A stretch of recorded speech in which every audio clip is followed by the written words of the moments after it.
how you communicate matters, especially when you're communicating through a computer screen or a phone. And that's how the majority, if not all, of your communication will take place during your virtual internship. Your computer or your phone. In this video, I'm going over what you need to know about workplace communication etiquette so that you don't wind up wanting to put your foot in your mouth at your internship. Also, so that you can learn how to be a good communicator, how to be proactive, thoughtful, and consistent with your communication during your virtual internship. Hit that like button if you're ready to learn my communication best practices that will help you become the intern that everyone wants to work with. And don't forget to subscribe for new videos every single week on this channel. Hey there, I'm Jenna Ryan from the internhustle.com, and this is Initiative Muscle Monday, helping you to start each week with an intentional step toward a successful future. Let's do this. If you missed the last couple videos, I encourage you to go watch them after this one. They are part of a series that I'm doing on virtual internship success tips. And there's a guide that I created as a resource for this series as well. So go grab your copy of my virtual internship success guide at the link below this video. All right, on to communication best practices. If you implement the best practices that I'm sharing with you in this video, and you learn to think before you speak or hit send, then you will quickly go from just the intern to, wow, where did we find our intern this year? They are so awesome to work with. When you first start at your internship, think about what proactive measures you can take to be a good communicator. The first thing that I would do when starting a new internship is to make sure I understand what tools the company uses to communicate with. And more specifically, what communication tools do they use for each type of communication? For example, some companies heavily rely on Slack to chat amongst teams and coordinate projects each day. Other companies do all of their project management with a tool like Asana, and some just stick to email and send daily project updates that way. If the company doesn't share this information with you when you start at your virtual internship, one of your first priorities should be to figure it out. I have included a space for you to capture this information in the virtual internship success guide that I mentioned earlier. Again, you can download your copy at the link below this video. But figure out what communication tools and platforms your company uses for email, conference calls, video meetings, chat, document collaboration, calendar invites, and more.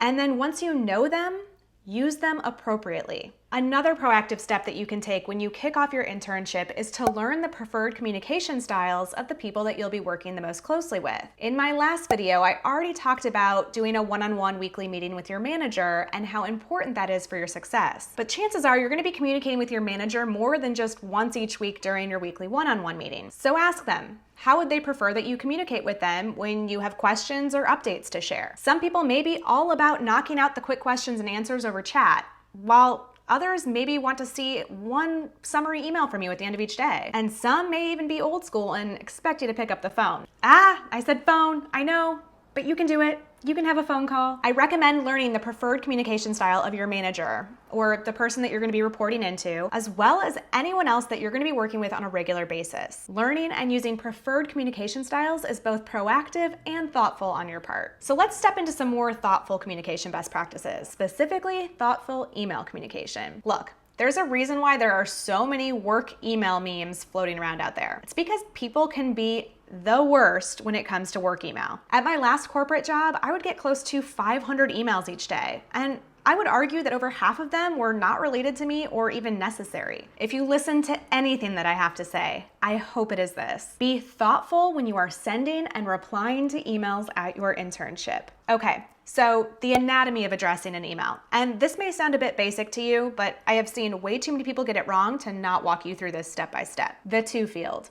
This is who the email is written for. Who do you actually need to update or require a response from? Do not put everyone in the to field. I'm gonna repeat that. Do not put everyone in the to field. That makes it impossible for people to know who should actually be taking action. And confusion ensues, and nothing's actually getting done. There are CC and BCC fields for a reason, so let's go ahead and chat about those right now. The CC field. This is who needs to know about what you're sending in your email as an FYI. This person doesn't need to take any action, but they may be a stakeholder in what you're working on, meaning they care to see your updates because what you're working on likely impacts updates that they may need to send to their boss or send up the chain. The BCC field is who do you want to know about what you're sending your email as an FYI, but also keep behind the scenes. Because when you use BCC, The person in the to field or the CC field will not see that this person that you BCC'd received the email. BCC stands for blind carbon copy. The best use case for the BCC field,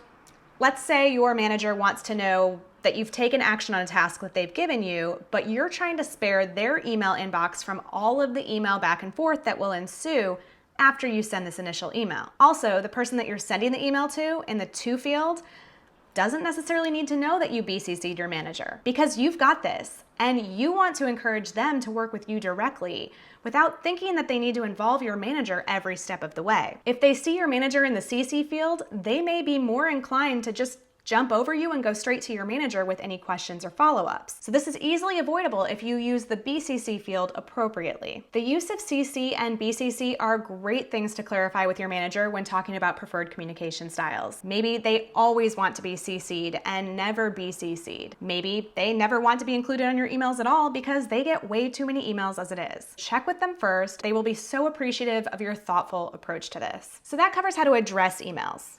But how about responding to emails? This is where things can get heated. You never want to be on the wrong side of a reply all. Don't believe me? Just Google reply all memes. Okay, so the reply field. This is what you use when only one person really needs a response from you. That's it. Super simple. Do you feel like more than one person needs a response from you? Go ahead and rewind this video and revisit what the CC and BCC fields are for. The reply all field. Use this if it would benefit everyone on the email to receive a response from you. Ask yourself, does everyone on this email really need to see what I have to say? Or maybe just a couple people and I can use the to and the CC fields for that. And whatever you do, do not hit reply all to a company-wide email just to say, thanks, looking forward to attending the company Zoom call. Or even worse, you meant to just hit reply to your buddy, another intern, with a sarcastic remark, but you accidentally hit reply all and now the entire company thinks that you're a jackass. Think before you hit send. Also, bonus piece of advice for you. Don't use company email to send things that you wouldn't want the CEO to see. It's kind of like that advice people give you for don't post things on social media that you wouldn't want your grandma to see. Be thoughtful also means be thoughtful about the type of person that you want to be known for at this company. The final communication best practice that I have to share with you in this video is how to be consistent. What are some consistent communication best practices that you can implement at your virtual internship that will earn you a gold star or two? My best advice is to learn how to craft effective email. Starting with the subject of your email. Use consistent words and phrases to start your email subject lines as a way to communicate purpose, need, and urgency.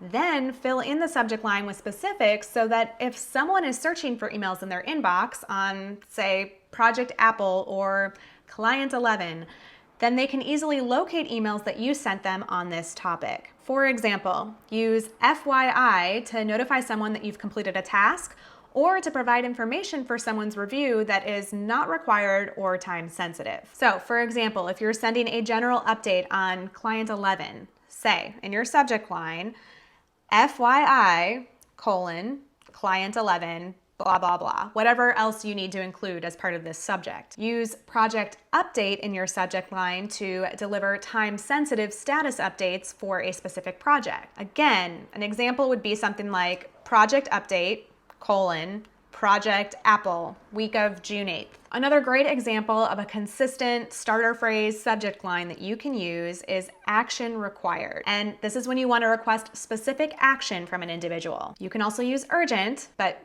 don't be the boy that cries wolf, use it sparingly, but you can use urgent as a way to address someone in a subject line in order to request immediate response or action from someone. And use weekly recap to summarize tasks that you've completed or project updates and open questions that you have each week for your manager or a project leader that you're working with. These are best sent end of day Friday or first thing Monday morning in order to recap the week and then also set the stage for the next. Speaking of weekly recap, this is one of the best consistent communication practices that you can implement. Sure, because the people that you're working with will love you for it, but more importantly, because it holds you accountable. And accountability may be a tough thing at a virtual internship because no one's checking in on you at your desk to make sure that you're getting your work done or that you aren't sitting around on TikTok all day. A weekly recap email forces you to accomplish new things each week and drive progress forward because you're reporting on it. And sending the same weekly recap email update each week would be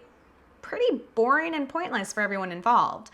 So by sending this email, you are forcing yourself to actually move things forward and get things done. So what types of things should you include in this email to keep it consistent and easy for people to follow? You should start with a high-level overview and then follow that up with action items, project updates, or open questions as bullet points. And I say bullet points because bullet points make it easier for people to follow along than just straight paragraph blobs of text in an email, especially because people are often reading email from their phones or their tablet devices these days, and chunks of text can be hard to digest. If any of the bullet points that you write out are actually action items for people, then make sure that you're assigning names to those action items as well and include dates for when they need to complete their actions by. Sign off with a quick sentence or two about what you're looking forward to working on in the week ahead, and you're done. A quick weekly recap email to keep everyone updated and accountable. There you go. Those are some of my best practices for communicating at your virtual internship and helping you to stay proactive and thoughtful and consistent in your communication. If you want even more tips about how to write a professional email, be sure to check out this video next. And don't forget to grab your copy of my virtual internship success guide at the link in the description below this video. It includes the communication best practices that I shared with you today and so much more to help you out on your virtual internship journey. Thanks for watching. If this video gave you some new insights today, please give it a like and share it with a friend or two.